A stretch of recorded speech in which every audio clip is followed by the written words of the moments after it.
in your hip and glide in your stride. Welcome to the mothership, the home of the travelers of the universe, with shows throughout the week. Everything you want, everything you could need. From the paranormal to the supernatural, from the spiritual to the unknown, from emotions to comedy. You can find us at Facebook, Twitch, YouTube, TikTok, Instagram, and so much more. This is R.I.F.K Nation Network, the RNN. And now, your featured show. Shall we begin?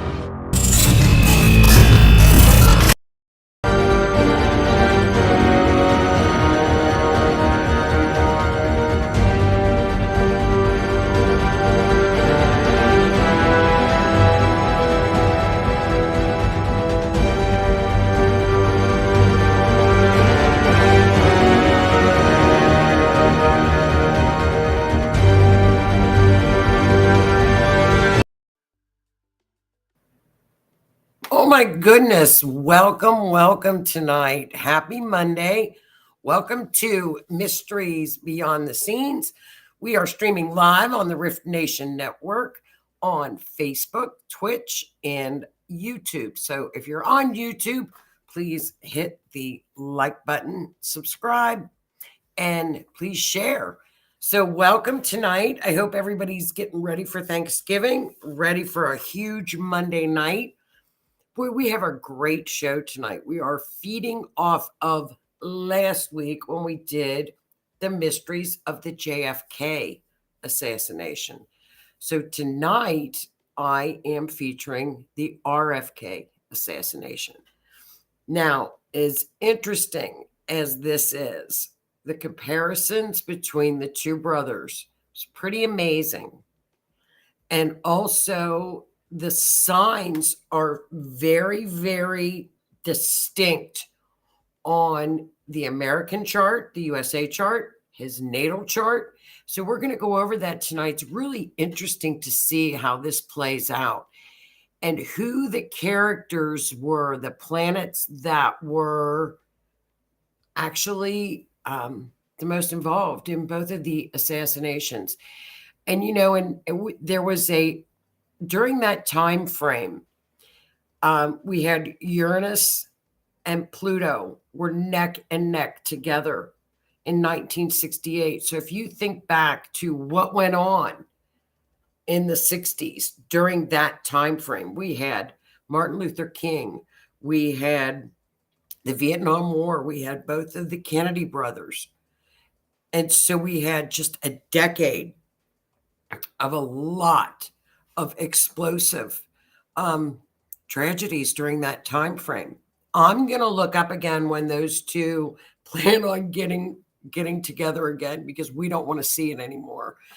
They were a little bit further apart with RFK, but nonetheless, they impacted his assassination as well.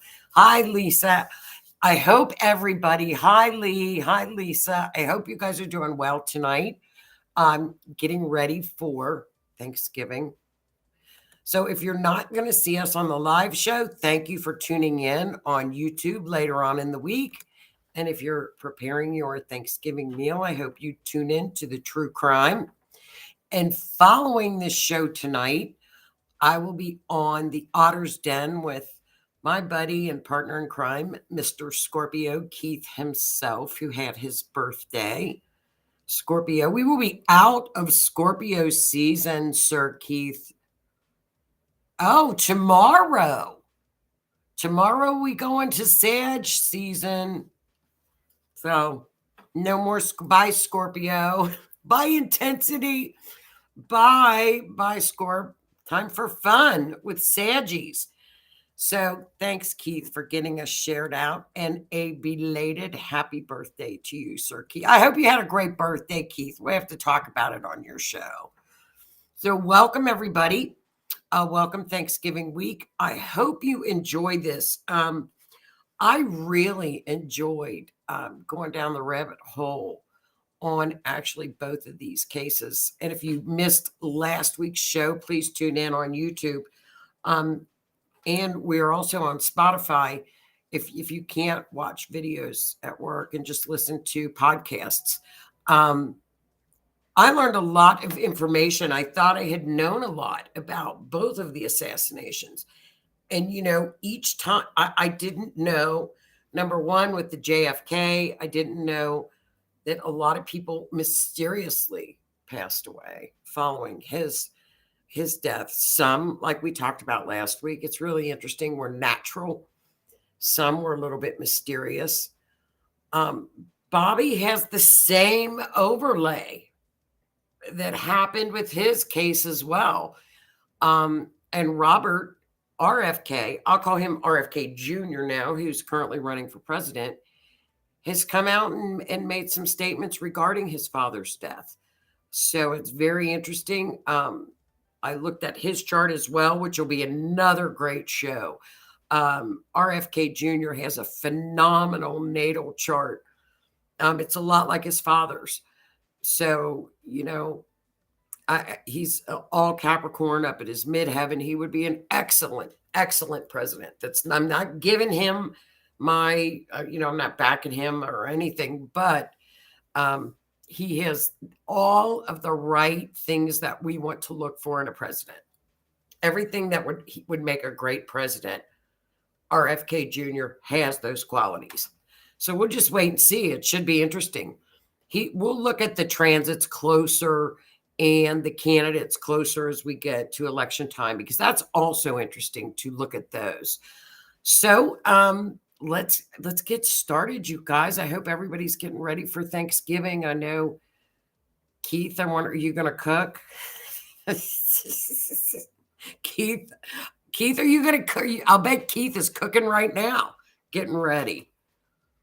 So, but I had to show my Christmas tree in the background. I hope you guys enjoyed. It's not up yet. So for the next couple of weeks, even before Thanksgiving, you get the Christmas tree. So it's not done yet, but the room is getting there. Slowly but surely, it's getting there. So let's talk about Bobby Kennedy. Now, Bobby Kennedy, as you all know, was the younger brother of JFK, who was assassinated in 1963. He was JFK's attorney general. So Bobby was well known, as all of the Kennedys back in that time frame were like the Camelot family. Everybody knew the Kennedys and who they were. They were the closest thing, I think, during that time period you could get to as a royal family comparison today. Like Kate and Will, we talked about that. That was Jackie and John, Camelot. They were young, they were attractive, they had the small children in the White House. And Bobby, and there's a picture of his wife, Ethel, they had multiple children as well. So Bobby decided to run for president. Now, I don't know which one is little RFK Jr. I'm not sure, but that's Bobby and Ethel and their children. Now, at the time of his assassination, she was 3 months pregnant. I didn't know that either. So that was something I learned as well. She was pregnant at the time of his assassination. Now, as you all know, he was a candidate for the 1968 Democrat Party presidential. He was in the primaries. So he was going up against LBJ, perhaps. So on June the 5th in 1968, Bobby was shot by Sirhan Sirhan, and it was at the Ambassador Hotel in Los Angeles, California, and he was pronounced dead the following day.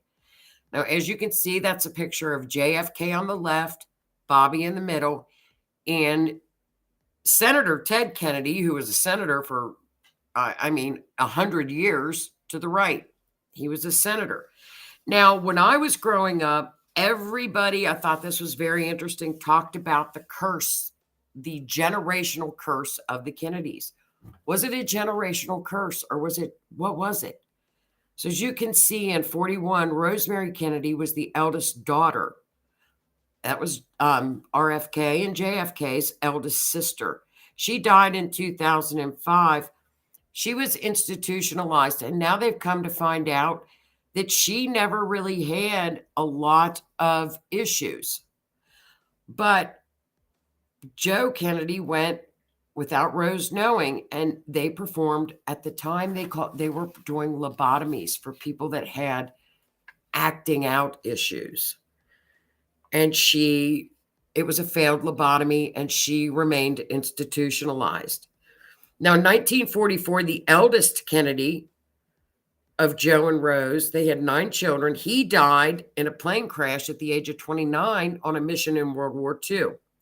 Kathleen Kennedy, one of the sisters, JFK and RFK's sister, and her nickname was Kat, she was killed in a plane crash at the age of 28 in France. So then we had, in 63, JFK was assassinated. In 64, Teddy Kennedy narrowly escaped a plane crash. The plane crashes.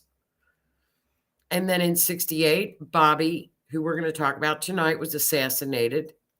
And then, as we all can probably remember, in 69, Ted Kennedy drove off the bridge after a party at Chappaquiddick, and his passenger, Mary Jo, drowned.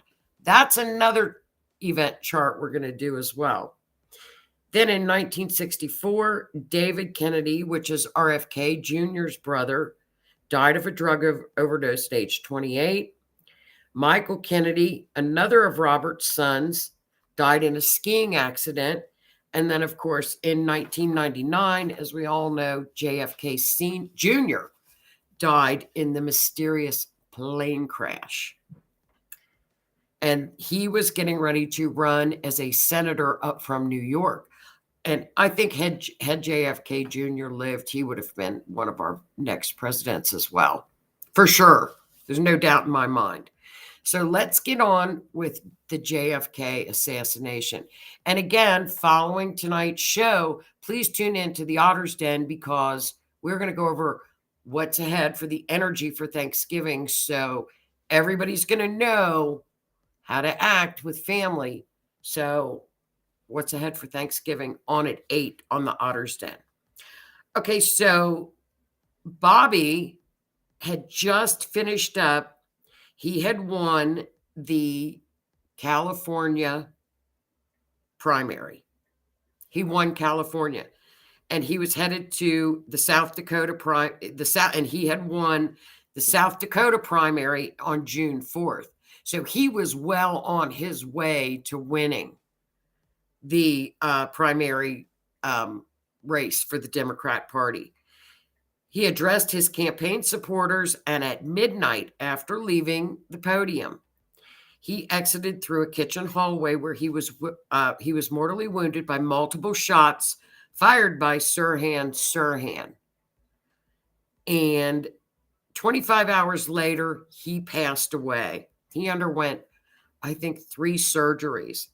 Now, Sirhan Sirhan, and that's another very famous picture of Robert Kennedy following his assassination.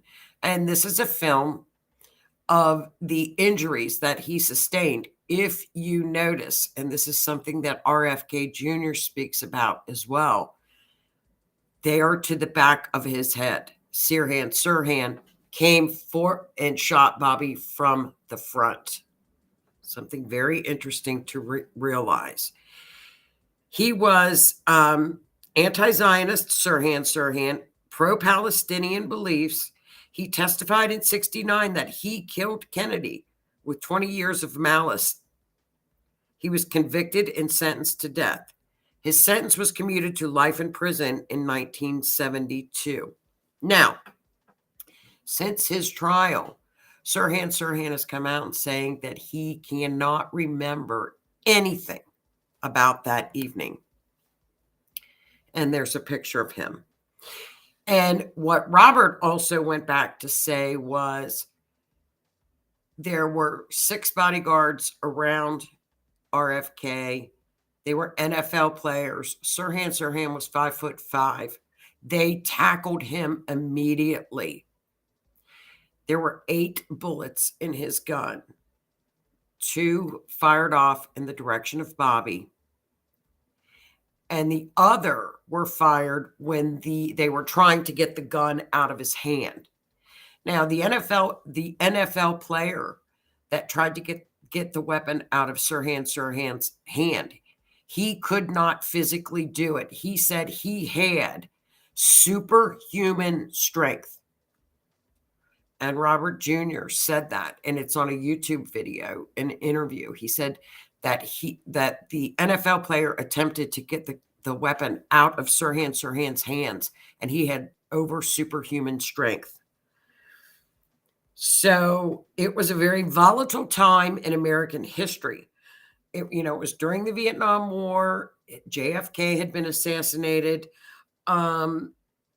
So there were a lot of issues with Bobby. Bobby actually probably had more enemies than JFK did. One of his bodyguards, Robert's bodyguards, and you all might remember, his name was Rosie Greer. He was a very famous NFL player. Now at 12:10, concluding his speech, he said, "So my thanks to all of you, and on to Chicago, and let's win there." He planned to walk through the ballroom, but a campaign aide decided that he should forego that and go through the kitchen at the last minute. So there's a lot of funny things that happened during this course of time. Kennedy turned to the left, shook hands with Juan Romero, just as Sirhan stepped down from a low tray stacker besides the ice machine and repeatedly fired off 8 shots from a .22 long rifle caliber at point blank range. And of course, Kennedy fell to the floor, and the rest is all history as we know it. So let's take a look at the interesting things that I'm going to show you. Keith, you're going to love this. I said, this is hilarious. Time to get our tinfoil hats on, because last week we needed tinfoil hats.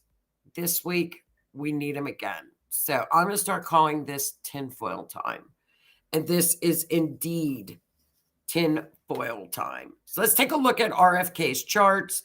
And what we don't finish up here tonight, we can finish up next Monday, but I'm sure we'll get through it because it's very interesting to get through. But I think you're going to, so get your tinfoil hats on. I'm going to get one. Okay, let me try to make this a little bit bigger. I think it's at the biggest point. Okay, this is his natal chart.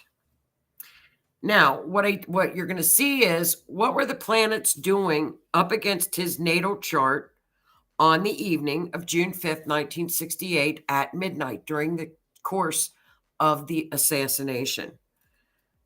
Very, very telling, his natal chart. And we didn't do this with JFK, and I wish we would have. So as we're going to look to the 3 planets that we all want to look for. We want to look at Mars, we want to look at Neptune, and we want to look at Uranus, 4, 5, Pluto, and Saturn. We want to see how they are interacting because those are going to be the biggest tell-alls, I do believe. Right out of the gate, his natal Pluto was transiting Pluto. Not a good, that's a difficult transit. His natal sun, Bobby's natal sun, was opposing his south node in Aries. As we all know, south node is losses. Whenever I see the death charts, the lunar nodes are activated by something. There's a trigger that goes off. Now, a south node is what we did if you believe in past lives and reincarnation. North node is your destiny, what you came here to accomplish in this soul incarnation. South node is karma, what you've done over and over again previously. And when something activates the south node, it can indicate loss. So right there, his sun, which is self, his body, was going up against his south node. Now, another thing that was highly activated in Bobby's chart was Neptune. That was triggered. What is Neptune? Neptune can be scandals. It's clairvoyance. It's a dream state. Secret societies. It is the 3-letter societies that we discussed with JFK. 3-letter societies.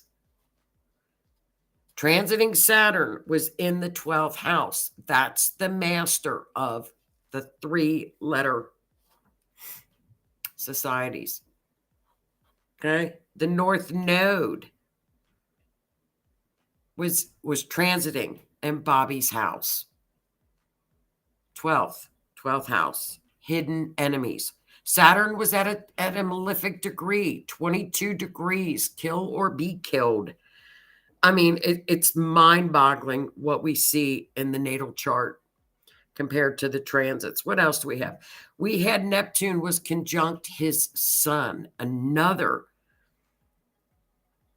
pretty big transit going on.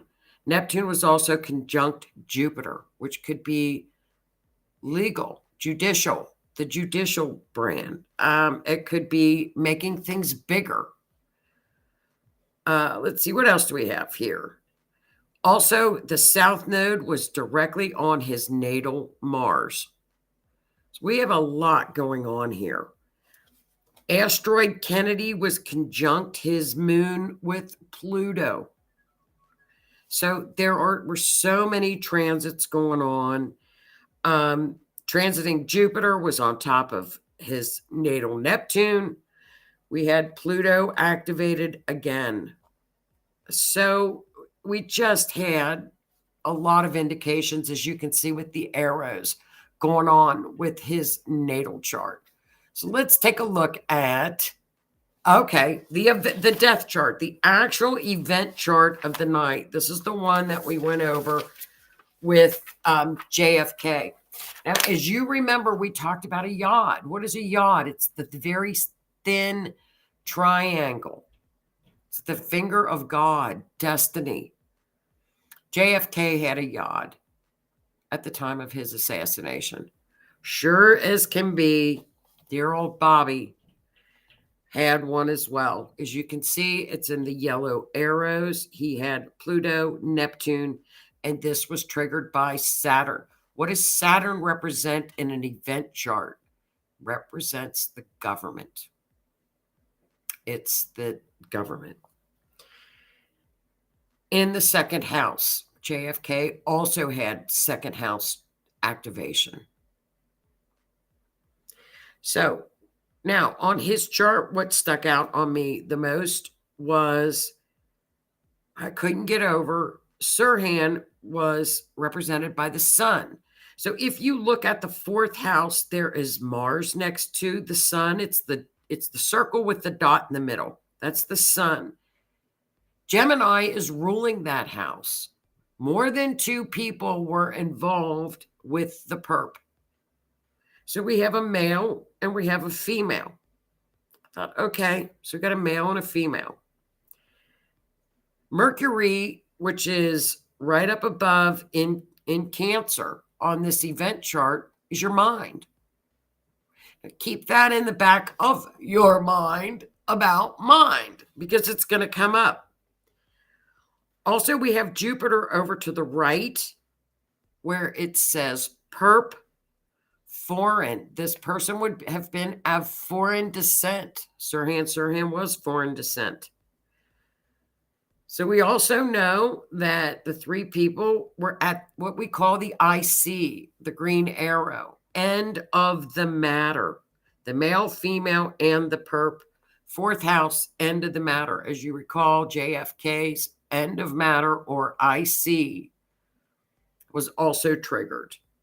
So we have the yod, we have RFK, we have Uranus and Pluto again as the trigger up there. Same thing. What else do we have? Neptune really is the big player in this chart as well. Again, we've discussed Neptune as, I thought it represented Camelot in JFK's chart, but it's up at the midheaven, which is what we all see. So I might have to take that Camelot back because it was up at Bob. It's up near Bobby's midheaven too. It's what we see. So I think that's a very, very interesting chart, event chart. Tells us a lot.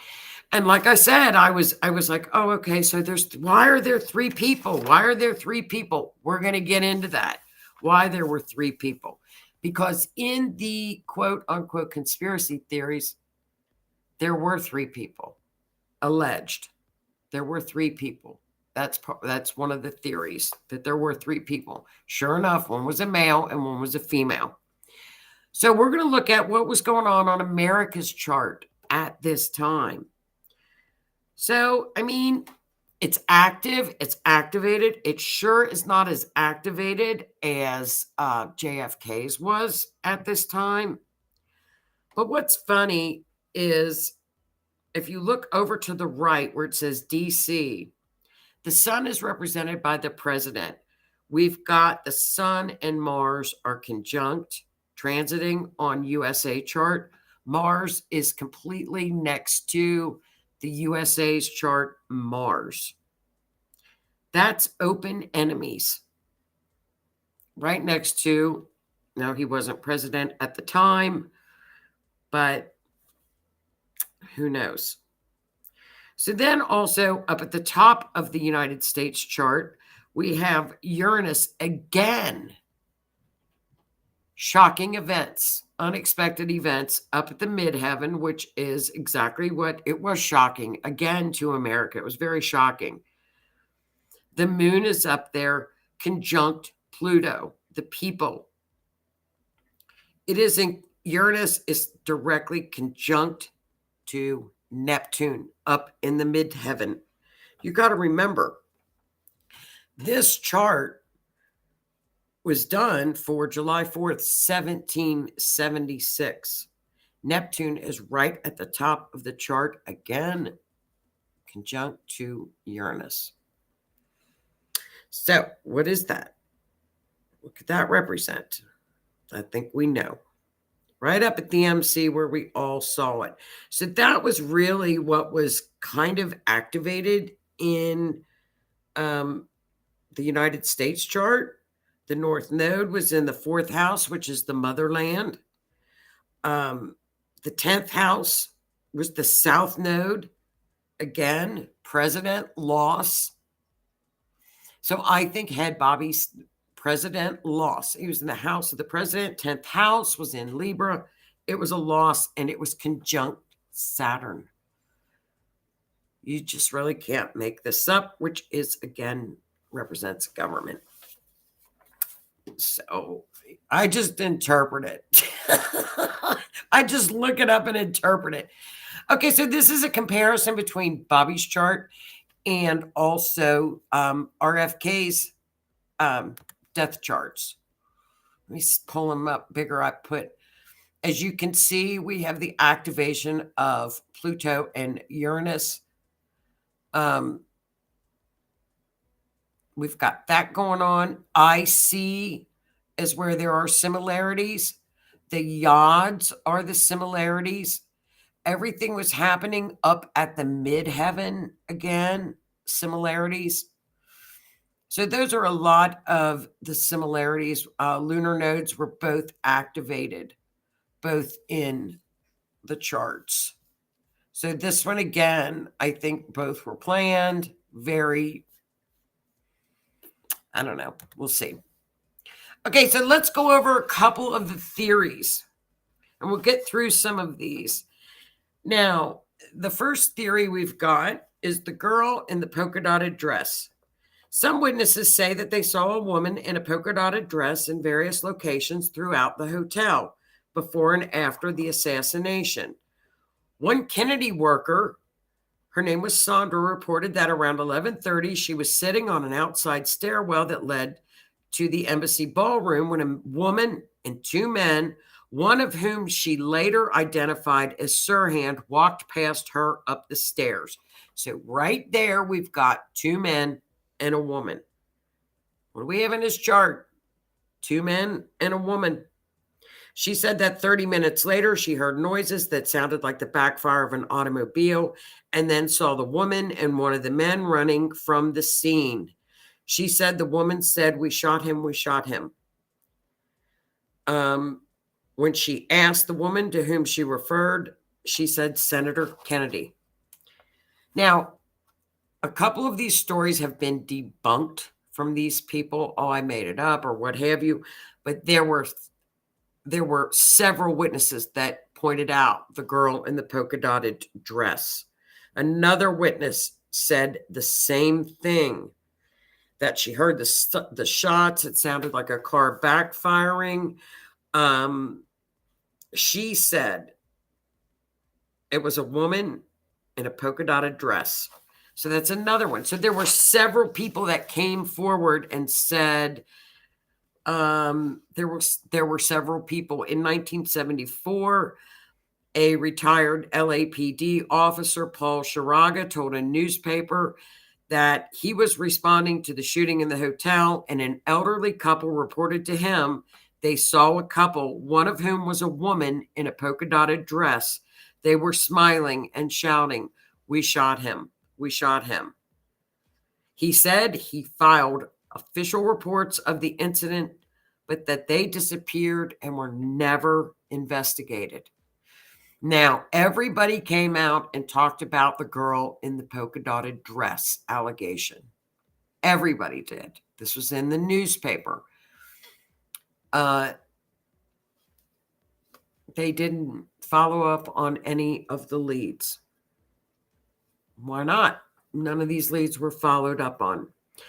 Another conspiracy theory was that the three-letter agency was involved. There were several people that had come forward and stated that Sirhan had been put under MC mind control by the girl in the polka dotted dress. Now, to back this theory up, a psychiatrist went in and hypnotized Sirhan, who did indeed talk about the woman in the polka dotted dress. He did not remember any of this. He said he felt like he was at the firing range. So Sirhan, under hypnosis, talked about the girl in the polka dotted dress. The chart's got two men and a female. I don't know what a polka dotted dress would be in the chart. Maybe I should have looked that up. So that was another situation. So I looked up the mind control that people were talking about, and there was indeed a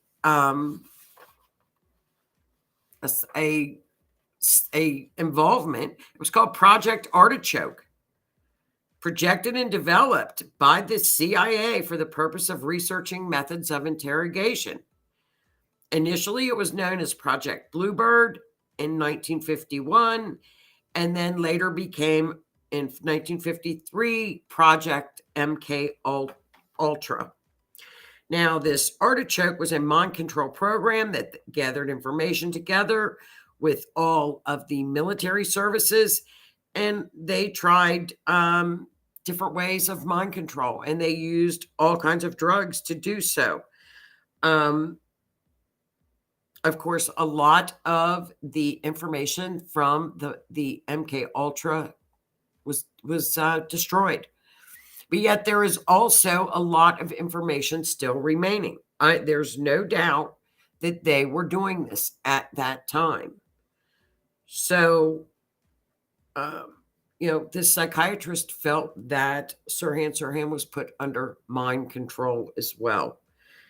So another thing, now let's see what Robert Kennedy Jr. is talking about. Now, if you want to look up this particular interview on YouTube, it was DJ VLAD interviewed Bobby Kennedy Jr. He stated Sirhan had 8 shots fired, 2 toward his father. The first hit another man, and the second hit the door frame. Sirhan was then tackled and pounced upon. The remaining shots were pointed away from RFK and hit other people. RFK Jr. stated one of the NFL players who tackled Sirhan attempted to get the gun out of his hand, but stated he had superhuman strength and could not get the gun out of his hands. RFK Jr. stated the shots that hit his father were at point blank range. Each touched the skin. 3 fatal shots came from another weapon. Now, Bobby stated, and he named the person, that a security guard had been hired the day before, and he got that close to Bobby. RFK Jr. stated the gentleman left the country immediately following his father's assassination and was in the Philippines. He attempted to interview him. The security guard's prior employment was in a defense plant, and he had top security clearance. RFK Jr. stated that the security guard identified as a CIA agent. He noted he cannot prove the 3-letter agency's involvement, but felt there was enough circumstantial evidence of a cover-up, and there is no doubt in his mind that there was involvement. That is an excellent, excellent interview that he discusses this regarding his father's assassination. And there are just too many pieces of this puzzle. And then Robert has asked again that his father's death be investigated just because of the evidence that they've come forward with. And I'll tell you what, they can use this chart too. And I'll point out this chart because it clearly shows a man. We see it. It's right there. There they are. 4th house. Sirhan is in the middle. The man is on one side and the other woman is on the other. And then look at how close Mercury is. That's mind control. That's your mind. So I would have to go and lean toward what RFK Jr. is saying. That's just what the chart is saying. Now, what we have to look at is the fact that there were 2 destinies, fingers of God, in his chart and in JFK Jr.'s chart. They were both triggered, both activated. Was this supposed to happen? We don't know. I mean, who knows how destiny plays?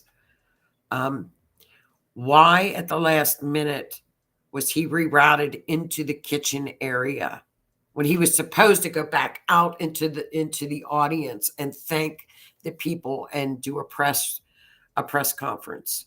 And at the last minute, oh, we're going through the kitchen. Oh, okay, we'll go through the kitchen. Why was a security guard hired the day before to be the security of possibly the presidential nominee for the Democrat Party? Why was he? Who was that guy? Who was the security guard? And Robert named him. Robert Jr. named him. He tried to interview him. He tried in the Philippines. He has since passed away. So that, I think there are so many interesting, there's so much interesting information regarding this theory as well with Bobby. We've looked at Bobby's chart. We've looked at the USA chart. And again, all of the what they're saying about the conspiracy theories, the wound in his head was to the back of his head. He was not shot from the front. And RFK Jr. said it was from an awkward position. It was directly behind the ear. He said there's no way that that could have come out of Sirhan's gun. Sirhan again has been refused parole, even when Bobby went down and even fought for him for his release. And also, there was in 2007 an analysis of an audio recording of the shooting made that night by a freelance reporter. And it appeared to indicate, according to a forensic expert, that at least 13 shots were fired. Forensic evidence.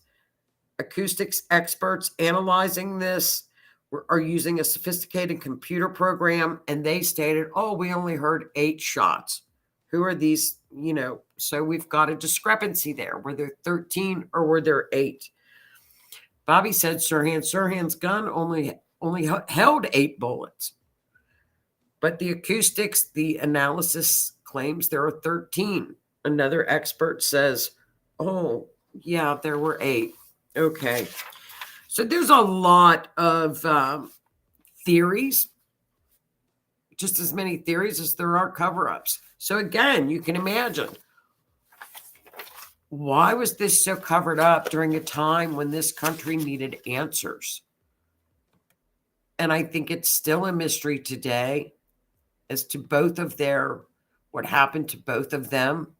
I think it's very interesting, the similarities in the charts. So we're going to keep digging away at these. I think we should look at JFK Jr.'s as well. And I think, maybe that will give us some insight to see if there was any foul play with his airplane crash. I think it's very interesting. I think the astrology is spot on. I think it's wonderful. And I hope you guys enjoyed that. I hope you learned a little bit of information from it. I think it's phenomenal. Forensic astrology, like I said, we use the timestamp when the event occurred. It's not when the person is born, and it's called an event chart. So it's a different type of analysis on astrology, although it's very, very accurate when we do use the mapping portion of it to find missing persons. But again, we can also use forensic astrology for mysteries, to help solve some mysteries. So I hope you all enjoyed it. And everybody have a wonderful Thanksgiving. And please join Keith and I at 8 for the Otter's Den. And we are going to go over the astrology for Thanksgiving. So have a wonderful Thanksgiving. I will see you guys next Monday. Thanks for tuning in, and have a great evening. So good night, and I will see you all next Monday. Thanks again. Good night.